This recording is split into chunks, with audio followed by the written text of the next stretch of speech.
Continuamos entonces con el Foro de Estudios de Arquitectura y Ciudad. El propósito, o como lo diseñamos, es para que yo fuera el moderador, pero realmente lo ideal es que podamos tener una interacción entre nuestro conferencista central, los ponentes y ustedes. Es decir, que tomemos unos pretextos para entablar unos diálogos y pensarnos como arquitectos, aprovechar que ellos están aquí, aprovechar este bello espacio que hemos construido entre todos, que entre todos nos hemos alcahueteado para el beneficio común. Entonces, en primera instancia, creo que una posibilidad, ¿cierto?, es comenzar desde lo que somos, desde nuestros más íntimos deseos, anhelos y realizaciones. Y en este caso, entonces, yo propondría una especie de intención, de legado. ¿Qué quisiéramos dejar para todos los que estamos aquí reunidos? ¿Cuál es esa intención, cuál es ese mensaje que quisiéramos difundir y a partir de ello podamos empezar a entablar ese diálogo, esas discusiones, esas inquietudes? No tanto desde las certezas, sino un poco más desde la proyección de futuro, desde la imaginación que tenemos sobre lo que sería este mundo. Así que, por supuesto, para comenzar con este mensaje, hermanos míos, vamos a dejar a nuestro querido arquitecto Alberto Saldarriaga Roa para que comience y nos dinamite en este momento la conversación.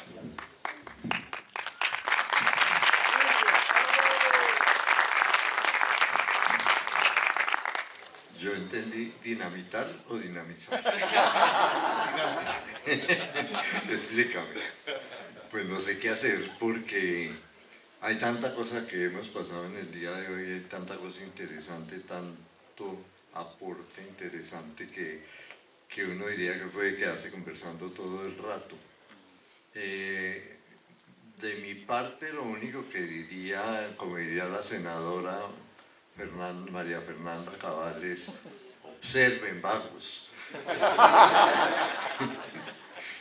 No, básicamente lo que hemos tenido en cierta medida hoy es una manera de mirar y experimentar la arquitectura desde los sistemas que le permiten a uno ver el mundo desde lejos hasta la proximidad de unas ruinas, ¿no? Y yo creo que hoy hemos hecho recorridos por todos los posibles territorios, desde el paisaje hasta el cementerio, en cierto sentido, o hasta la casa de madera de Murillo, que quedé impresionadísimo.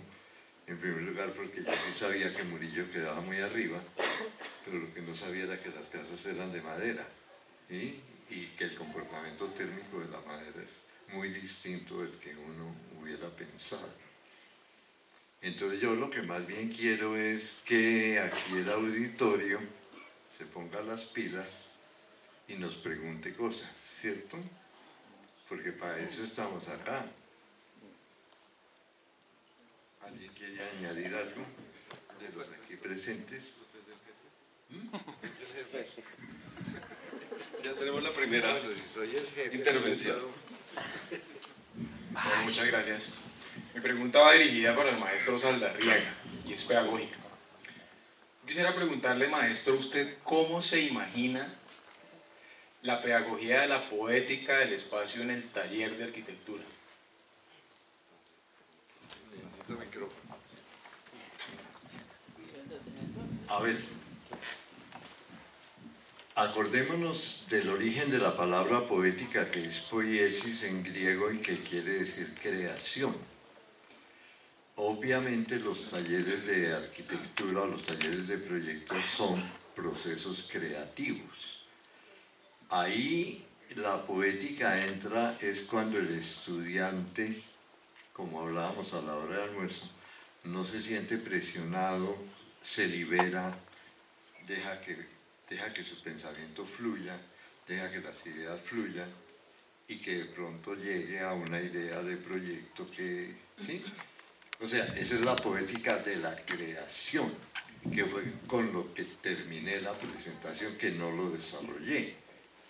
En el libro, el capítulo último está dedicado a eso, al tema de la poética de la creación.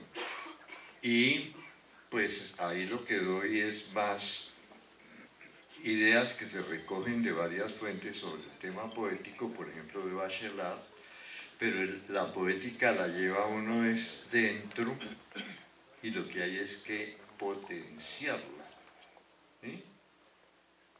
Obviamente el mundo moderno nos plantea unas problemáticas donde lo poético puede que se disuelva.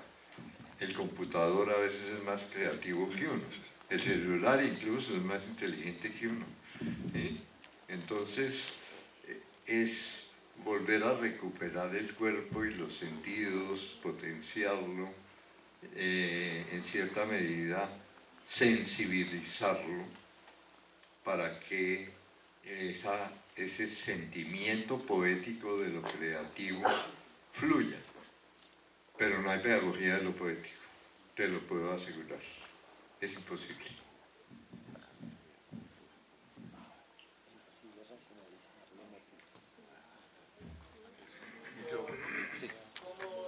Acércate. Como planeación o proyección de la ciudad, ¿qué sería mejor, expandir o densificar? Como diría Turbay, no uno ni lo otro, sino todo lo contrario. ¿Sí? A ver, yo no soy muy amigo de la expansión superficial. La tierra es un bien escaso. Y ocupar la tierra con extensiones de suburbios, como está pasando en Bogotá y como posiblemente esté pasando en Ibagué, me parece un desperdicio, ¿sí? Pero densificar por solo utilitarismo, tampoco soy partidario de eso. Y hay ejemplos muy importantes en el mundo que muestran cómo una ciudad como París o como Barcelona tiene 5 pisos. Y uno va a ver el skyline, como hablaba yo, que para los gringos es así, en estas ciudades es plano. Y de pronto sale por ahí un esperpento o una torre, lo que sea. Pero las ciudades europeas tienen una altura histórica, ¿sí? Y son densas, pues son edificios de apartamentos. Entonces, el hecho de que densificar implique hacer edificios de 25 pisos, no veo por qué. No veo la necesidad. Entonces nuestras ciudades son unos accidentes, Bogotá en particular, yo Ibagué no lo puedo decir porque tampoco lo he percibido, pero Bogotá es un accidente de culatas. Yo alguna vez escribí un artículo que Bogotá estaba hecha a base de culatazos, porque cada vez que sube la norma se crea una culata más alta, como es entre medianeras. Entonces las culatas de Bogotá son impresionantes. En vez de tener un horizonte racional, razonable en términos contemporáneos, quedaría una densidad igual. Alberto, ¿tú crees que esa densidad igual y esa altura que buscamos en la ciudad sea posible con figuras normativas como esa llamada plusvalía, que lo único que permite es saltarse de esa norma que... No es posible, pues la plusvalía precisamente es, haga esto y yo le doy más, ¿sí? Okay. Petro le dio a unos edificios 5 pisos más de altura si retrocedían. Sí. Entonces ahora Bogotá se llenó de edificios que arriba tienen una torrecita, ¿sí? Pero así se hizo Manhattan hace un siglo, pero con una norma que era dejar entrar el sol hasta la calle. Entonces el escalonamiento de la norma urbana de Nueva York hacia los años 1920, era que el edificio en altura no interrumpiera la llegada del sol. En Bogotá hicieron la Torre Bacatá, que aparte que es fea, la sombra de la torre pues se proyecta, ¿sí?, sobre una franja de ciudad. Gracias. Bueno, pregunten a otros compañeros, por favor.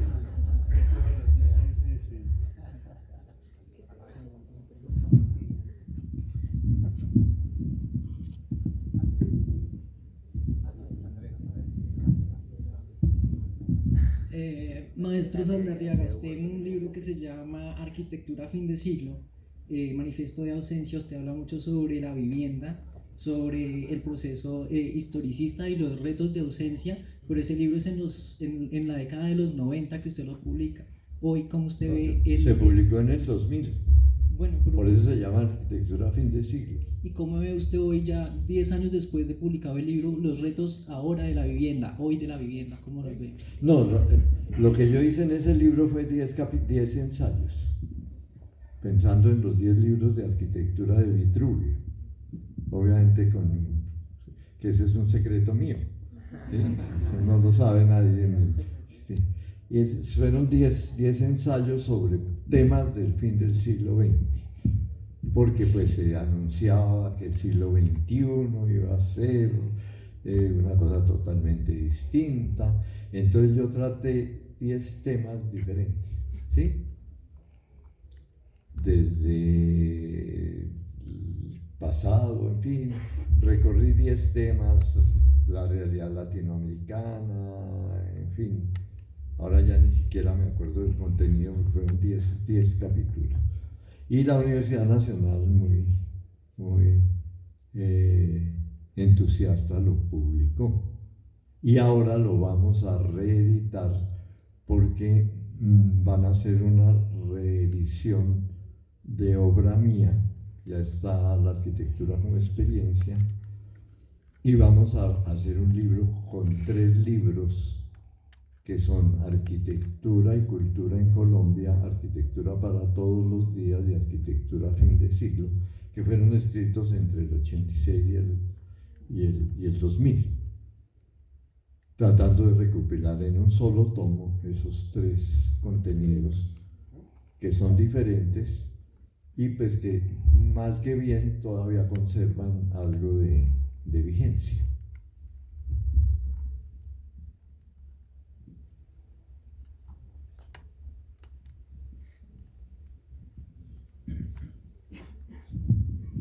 Gracias. Esta pregunta es para Saldarriaga, porque quién sabe cuándo lo volvemos a ver. ¿Será el año entrante? Bueno, no sé. En cambio, a los otros profesores los tenemos allí. Primero. Y segundo, es que le voy a hacer una pregunta que hubiera podido hacérsela hace 50 años, y aquí el único que podría haber hecho hubiera sido yo, nadie más. La pregunta es, Soleri, dentro de tantas cosas que usted ha hecho y dentro de ese gran currículo, profesor Saldarriaga, díganos qué huella dejó en usted en su formación ese desierto y esa obra que no se pudo hacer de Soleri. Yo pude llegar a ese desierto buscando el Taliesin de Wright y alcancé a ver por allá un montículo medio aterrado en el desierto de Soleri. ¿Usted nos puede decir qué huella le dejó Soleri? Gracias. Bueno, esa parte no la hemos comentado. Yo me fui a estudiar planeamiento urbano en Estados Unidos, me dieron una beca de la AID y aunque yo quería ir a Filadelfia, por la única razón de que Louis Kahn estaba en la ciudad, no pude conseguir cupo en Filadelfia y me consiguieron un cupo en Ann Arbor, Michigan, que es por allá en el medio de los lagos, que tiene famosamente el peor clima de Estados Unidos. Estando allá, entré al curso de planificación urbana y yo creo que a la segunda semana ya estaba aburrido. La visión que yo tenía del planning a través de la experiencia que habíamos tenido en Colombia con el departamento de urbanismo de la ciudad, y llegó a esta cosa ahí medio contabilidad, medio cosas aburridas. El curso de sociología urbana fue el único que fue divertido porque tenía una documentación interesante, en fin.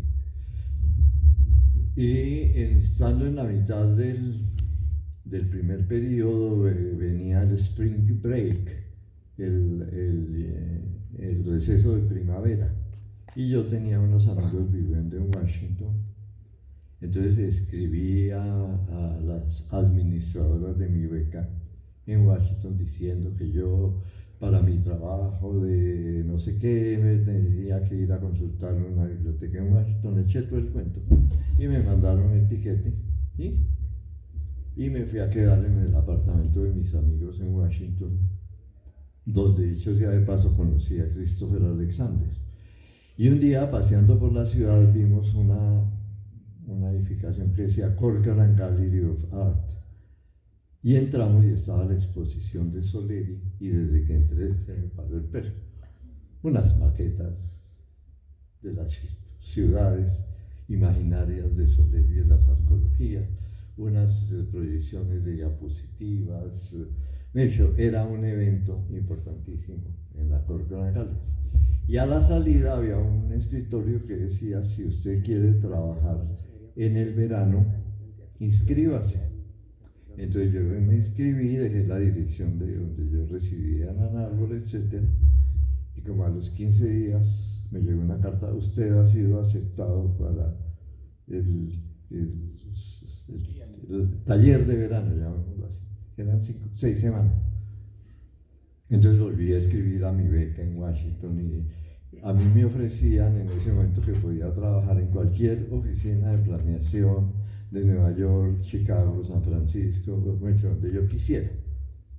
Y yo dije, pues no, cambio eso por Soleri. Y efectivamente me fui para Arizona a trabajar en el taller Cosanti como obrero de la construcción. ¿Sí? Yo comencé cavando zanjas, me mataban 2 tubos con aire acondicionado y ahí comencé ya a trabajar en temas de planos y de maquetas. Entonces ya fue más coger los libros de bocetos de Soleri y comenzar a llevarlos a planos, que fue un ejercicio francamente interesante. ¿Sí? Y con una chica venezolana que estaba ahí, Mariana Piekarski, que después se volvió cineasta, a hacer las maquetas de algunos bocetos de los que Soleri hacía.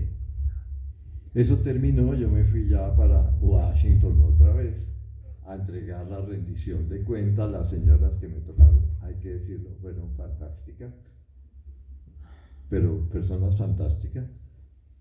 Y el recorrido fue Phoenix, Chicago, a montar la exposición de Soleri en el Museo de Arte Moderno de Chicago, durmiendo en el sótano debajo de las escaleras, ¿sí? En el piso, de Chicago a Washington, para ir a cancelar todo lo que había que cancelar de la beca, de Washington a Phoenix, y ahí quedamos con Lorenzo Fonseca a encontrarnos en México. Entonces hice el recorrido Phoenix, Ciudad de México.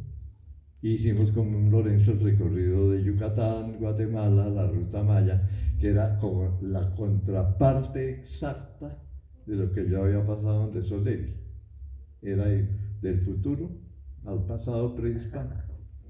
Hicimos una ruta fantástica pasando por Chichén Itzá, todo el Yucatán. Fuimos a Guatemala, estuvimos ahí, en fin, y ese fue el regreso. Yo llegué a la Universidad Nacional muy entusiasmado y ofrecí una charla sobre Soleri y casi se murieron de la risa, como diciendo, eso es una ridiculez, eso que usted trajo es ridículo. Entonces dije, juro por mi honor de Boy Scout que nunca vuelvo a dar la charla de Soleri. Esa es la historia. Un poquito larga, pero bueno.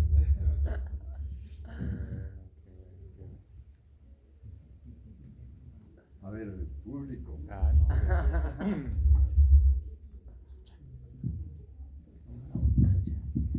Bueno, muy buenas tardes y celebro pues este grupo tan excelente de arquitectos. A Dalí le preguntaron alguna vez que cómo se imaginaba la arquitectura. No sé, creo que él, pues en su manera de ser, él contesta que húmeda y peluda. Entonces, ante esto yo les pregunto a cada uno de ustedes, pues en este momento que estamos viviendo, ¿cómo se imaginan esta nueva arquitectura y lo que podemos estar haciendo aquí desde la universidad?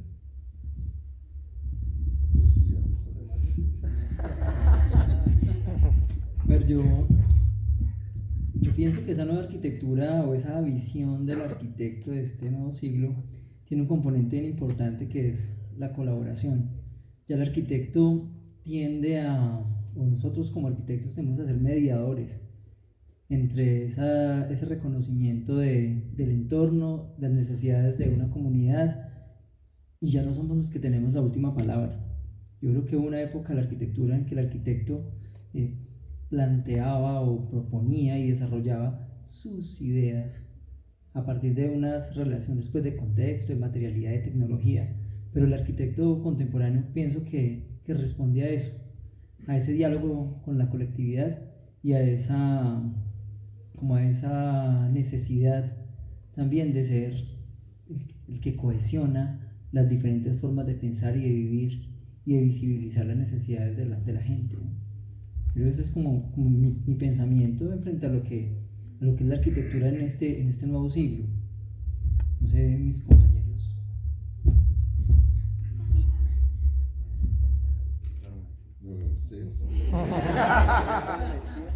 Que no alcanza el cable. Ay, ya Nos corremos.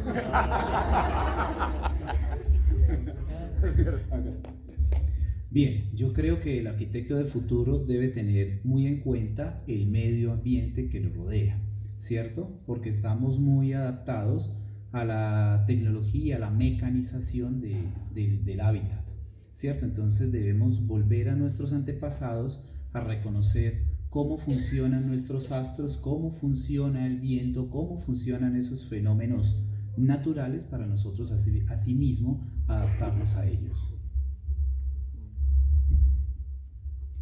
Bueno,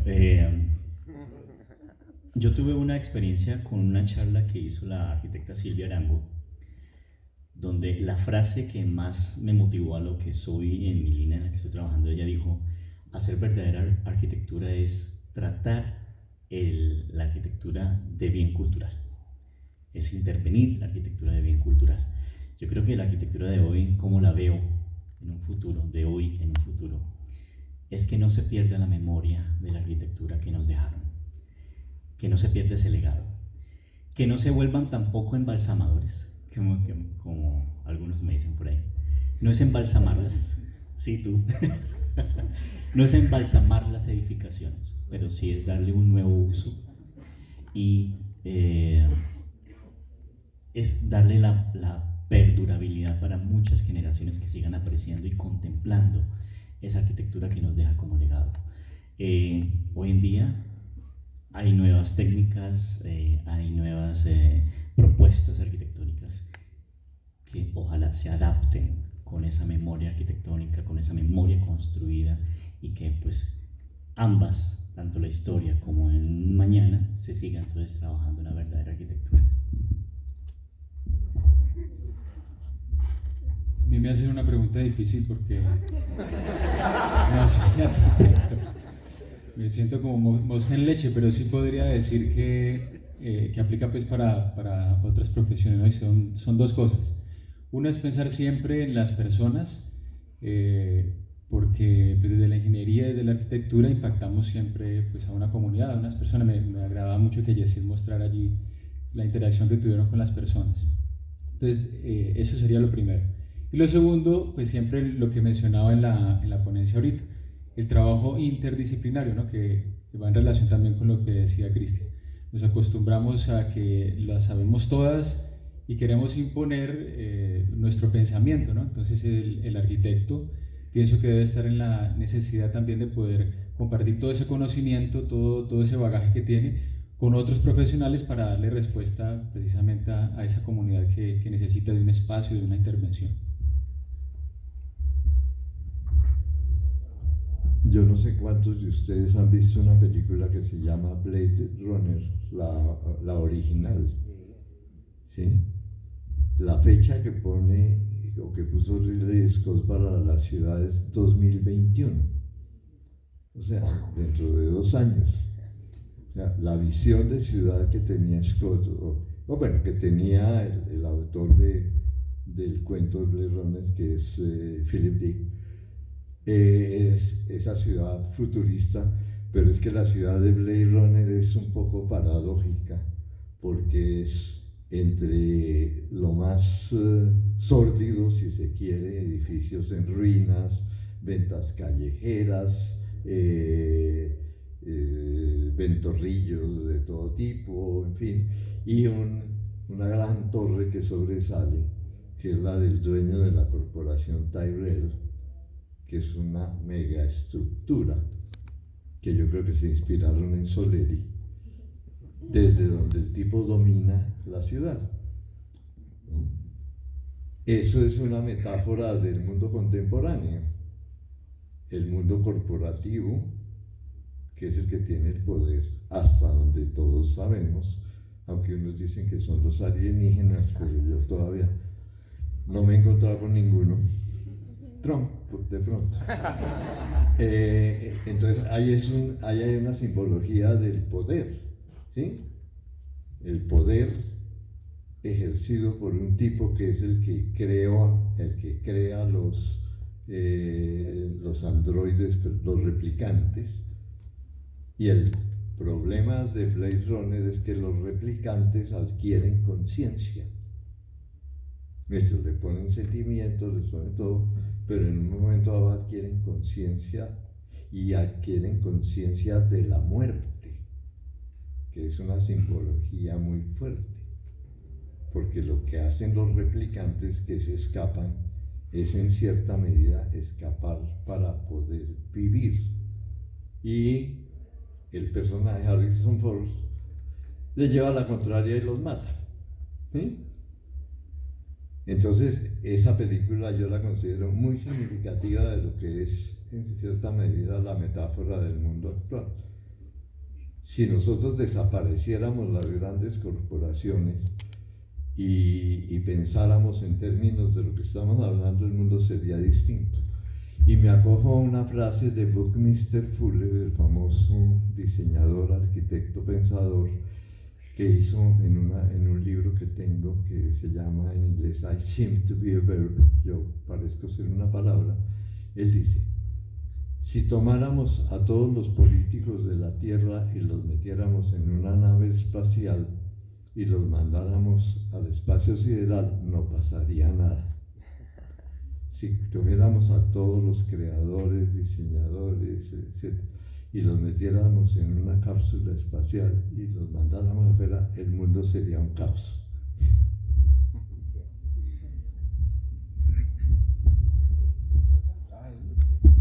Bueno, no, pues se supone que yo soy el moderador, yo soy aquí como una figura decorativa. Ya me interesa, sin embargo, muchísimo la visión precisamente de Blade Runner. Porque al menos lo que yo interpreto dentro del desarrollo mismo de las ciudades, de la arquitectura, de todo nuestro proceso creativo, inclusive el maestro lo planteó muy bien, cuando observábamos los rasgos humanos en la arquitectura.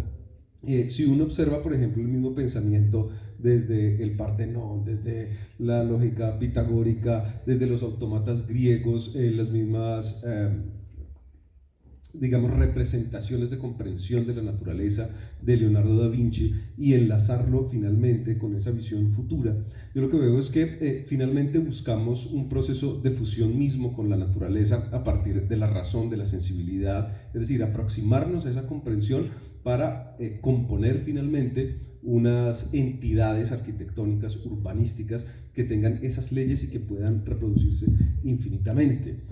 Por eso, digamos, cuando uno asiste a películas como Matrix, ¿cierto?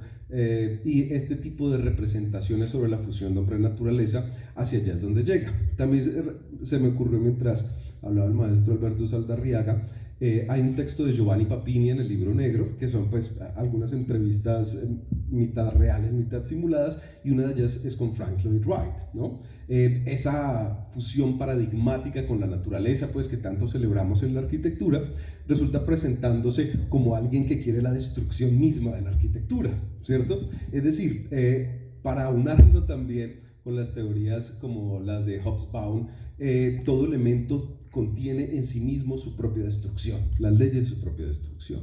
Entonces, si uno se imagina esa fusión misma con la naturaleza vía nanotecnología, vía blockchain, bueno, vía lo que interprete, lo que acontece allí es la generación de una nueva arquitectura, es decir, una especie de arquitectura o ciudades no humanas, una especie de superarquitectura o superurbanismo, como para ponerlos también en los términos nietzscheanos, ¿no? Algo que supera la condición de imperfección que tenemos los humanos. Buenas tardes, ¿cómo están? Mi pregunta va más como enfocada hacia la tecnología, cómo ha permeado, digamos, los conceptos que nosotros tomamos desde la arquitectura, tomando en cuenta, digamos, como el tema del espíritu del lugar, ¿sí? Porque yo veo que la tecnología se vuelve parte de la simulación, ¿sí? Y los arquitectos hoy en día estamos simulando todo y creemos que desde las herramientas tecnológicas podemos simular esas vivencias que se experimentan en la ciudad. Entonces mi pregunta pues también a todos, ¿sí? O sea, ¿cómo conciben y cómo mitigamos también de que la tecnología no se vuelva parte, digamos, de esto, sino que recobremos, digamos, como de esos valores característicos del arquitecto, de la arquitectura, para proponer unas ciudades que sean sociales, ¿sí? Desde esa mirada, así como la arquitectura pues, y la tecnología se vuelven eso? Es como mi pregunta. Gracias.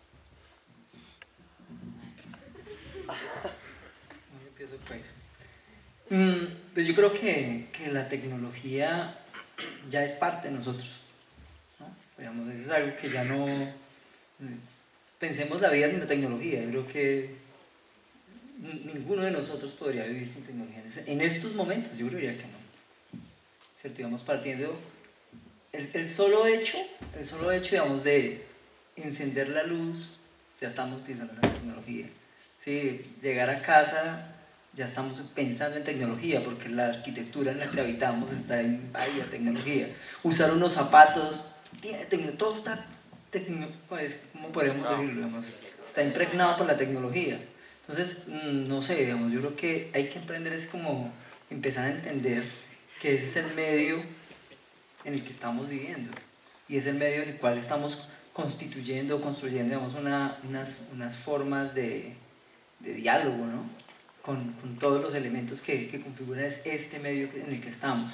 Entonces, para mí es muy difícil hablar de lugar porque, bueno, no es difícil, sino, digamos, en el escenario de la arquitectura es difícil hablar de lugar porque se desprenden diferentes connotaciones de lo que significa lugar, ¿cierto? El lugar como espacio de experiencias, ¿sí? Entender ese espacio que es vivido, que es sensibilizado, pero que al mismo tiempo enmarca las huellas que me deja la experiencia, puede ser concebido, puede ser construido también a través de la tecnología, ¿sí? Yo les digo, por ejemplo, muchas veces hago esta pregunta en clase y les pregunto a los estudiantes que se imaginen la luna. ¿Cómo es la luna? Yo sé que todos podemos... ¿Quién de ustedes ha ido a la luna? No creo que haya uno. Pero todos podemos... Bueno, lo podemos preconcebir una configuración de experiencia frente a la luna. Así no hemos estado en la luna. ¿Pero qué nos ha permitido eso? La tecnología, ¿sí?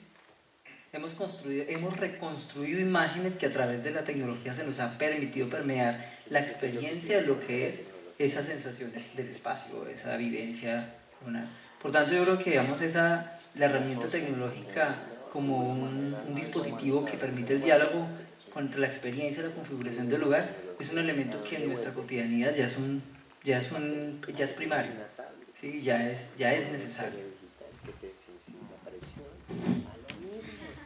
Tú dijiste una cosa al comienzo de tu presentación que me gustaría que volvieras a decir, que es la persona que maneja el... ¿Sí? Sí, evidentemente la tecnología está allí como una herramienta, ¿no? como un apoyo, pero se necesita siempre de alguien que la interprete para poder tomar decisiones sobre ella, ¿no? Podemos tener el mejor software en cualquier área, pero si no hay alguien allí que pueda interpretar esa información, pues se queda en algo allí real, ¿sí? que no se puede traducir en nada, ¿no? Entonces la tecnología tiene que estar en ese sentido, ¿no? Y tratar de utilizarla también para ese encuentro social, ¿no? Porque yo he visto también que hay veces tratamos frente a todos estos rascacielos de hoy en día, los espacios de encuentro hay veces son menos, ¿no? Por eso yo valoro mucho la exposición que tú hacías ayer, porque era una intervención concreta en un lugar específico, con una finalidad específica, donde usaron herramientas tecnológicas, donde modelaron, hicieron una representación de cómo podía quedar ese escenario, pero siempre la validación del lugar, estar en el lugar con las personas, pues pienso que eso no debe salir de contexto, ¿no? Por eso yo me quedó sonando en el almuerzo, Andrés nos contaba que había un arquitecto que diseñaba en una época desde Argentina, enviaba los diseños para todo lado, por toda América, que funcionaron de alguna forma arquitectónica, pero yo no sé qué tan válido podría ser eso hoy, ¿no? Sin tener un contacto directo allí con el lugar, con el espacio.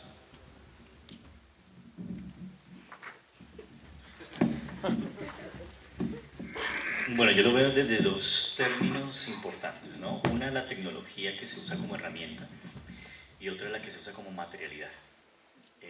Como herramienta, siempre de aquí en adelante vamos a utilizar de ello. Ya es un mal necesario. Eso es importante destacarlo y siempre lo vamos, en la medida que vamos avanzando, van aumentando más los procesos tecnológicos y bueno, en fin. Eso en la restauración la utilizamos en cantidad y ahora que se han presentado todas estas tecnologías tan importantes en restauraciones donde más se requiere para lograr ese máximo detalle en cuanto al valor que pueda tener esa construcción. Ya en términos de la materialidad, ahí sí es el peligro, porque la materialidad de alguna manera, la tecnología se vuelve peligrosa en el sentido de que puede agredir de alguna manera la memoria vista desde una línea como la mía de un bien cultural construido. Ahí es cuando ya hoy en día estoy viendo, y tengo una gran amiga que ha hecho un trabajo y está en un proceso también de trabajar arquitectura en tierra. Tengo una gran amiga en Tunja que es especialista y es magíster en todo un proceso de arquitectura en tierra, donde ya se busca que esas tecnologías sean no tan agresivas, el mínimo impacto y que de alguna manera sean económicas, sean amables y permitan, de hecho, el solo hecho de construir, como me cuenta mi amiga Marcela Castro, que está allá en Convita, que tiene una casa en adobe fantástica, el resultado que produjo al realizar cada espacio es la sensación que ella vivía con su familia, con sus hijos, con su esposo, todos en torno al crear esos espacios por medio de esa tecnología. Entonces es importante no olvidarlas, se pueden trabajar de alguna manera, la gente ya está interesada en volver esas tradiciones, pero unas tradiciones un poco más contemporáneas, más modernas. Obviamente no hay que volver tampoco a esos falsos históricos, pero sí considero que hay que tener en cuenta que una tecnología debe ser respetuosa, que permita la contemplación, que permita ese compartir, esa compatibilidad con lo anterior, con la memoria, sin ser tampoco, no sé, ¿cómo se dice?, orgullosos o de alguna manera como más, sí, presumidos, sí, que no hay que presumir de alguna manera ese tipo de tecnologías actuales. Bueno, veo la pregunta que es en dos partes, una sobre el sentido del lugar. Yo creo que el sentido del lugar se lo da a la gente. Al darle la gente el sentido del lugar le da el espíritu, ¿cierto? Y le da más fuerza los hábitos y las costumbres y rutinas. De allí es donde viene la palabra habitar, ¿cierto? Entonces, eso por un lado. Por el tema de las tecnologías, debemos siempre ya trabajar con ellas. Son avances del propio hombre que nos permite entender las dinámicas de ciertas circunstancias. En nuestro caso, las dinámicas de los fluidos, del aire, ¿cierto? Cómo funciona, cómo entran dentro de un espacio, porque a simple vista nosotros no podemos verlo. Entonces, estas tecnologías nos permiten apreciar este tipo de análisis que se hacen dentro de un espacio o dentro de un diseño arquitectónico. No, yo tengo solamente una observación. ¿Qué tanto dependemos nosotros de la energía eléctrica?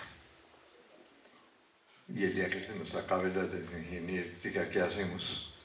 Y se acaben las pilas de litio y no haya dónde recargarlas. ¿Sí? Nosotros estamos viviendo una tecnología muy avanzada que tiene una base muy frágil. ¿Sí? Donde se acaben las fuentes de energía eléctrica, todo esto se desaparece. Obviamente se supone que eso no va a pasar, pero como se supone que no va a pasar, también se puede pensar que algún día haya algún fenómeno X que anule todas las centrales eléctricas del mundo y que yo tengo un dibujo que conseguí en Estados Unidos de que hay una destrucción, seguramente una bomba o algo, y hay un tipo con un televisor y un enchufe buscando dónde conectarlo. Entonces, esa fragilidad de la tecnología hay que tenerla en mente. ¿Sí? Por eso los gringos se inventaron la nube. ¿Sí? Porque como ellos no se van a causar la catástrofe mundial, entonces dejan todo allá en la nube, por si acaso alguien sobrevive, se pueda conectar. Pero la tecnología tiene una base frágil. ¿Sí? Mientras que otras técnicas tienen una base más terrenal, más anclada en la mano, en la tierra. ¿Sí? En ese sentido es bueno recordar el libro de Lewis Mumford que se llama Técnica de Civilización, que fue un libro muy publicitado en su época. Bien, vamos a cerrar esta ronda de preguntas con el profesor Jorge Luis González Calle. Nos quedan 5 o 7 minuticos para que cerremos, para seguir con el Foro de Mujeres en la Arquitectura. Entonces vamos a escuchar al profesor González. Bueno, buenas tardes. Yo no soy arquitecto, soy historiador, geógrafo humano, pero he sido muy cercano siempre en estancias de investigación a facultades de arquitectura, ¿cierto? Entonces la pregunta puede estar un poco alejada de las que han planteado. Era una pregunta fundamentalmente para Yesid. Yesid en cierto momento cuando hablaba de la sopa en Murillo, y decía, la sopa llegó a Murillo porque es que hubo una colonización posterior que fue cundiboyacense, ¿cierto? Yo siempre entendí que la colonización de Murillo era cundiboyacense, no paisa, o sea, puede que tenga un error ahí, ¿cierto? A partir de eso me surge una pregunta, ¿cierto? Y es, ¿existe una arquitectura de colonización paisa?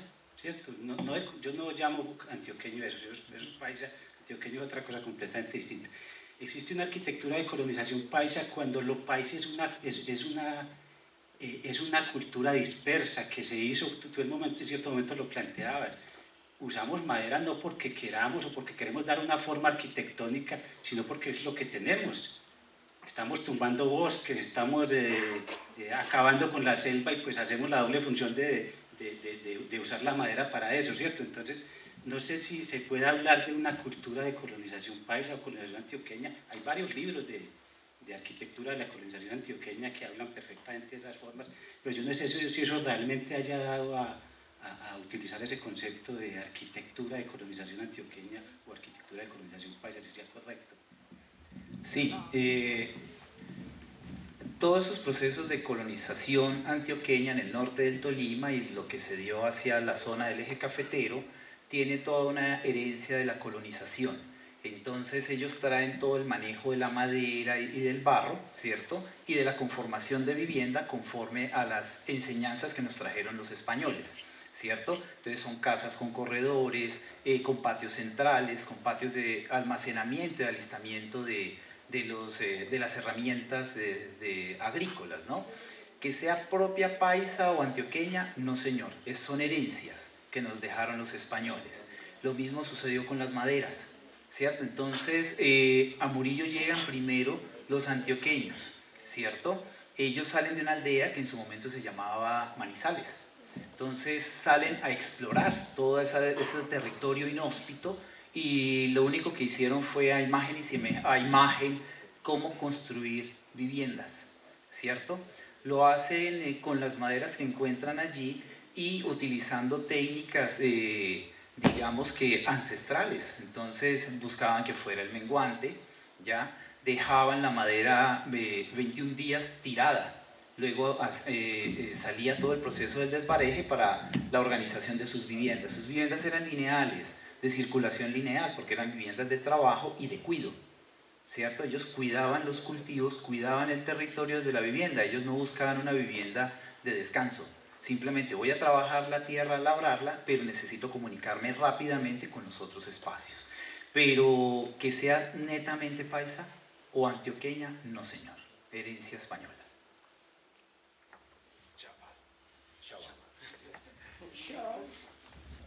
Bien, muchísimas gracias a todos nuestros panelistas de este foro. Los invitamos a que continúen nuevamente desde el público mientras vamos configurando el espacio y los participantes para nuestro próximo foro.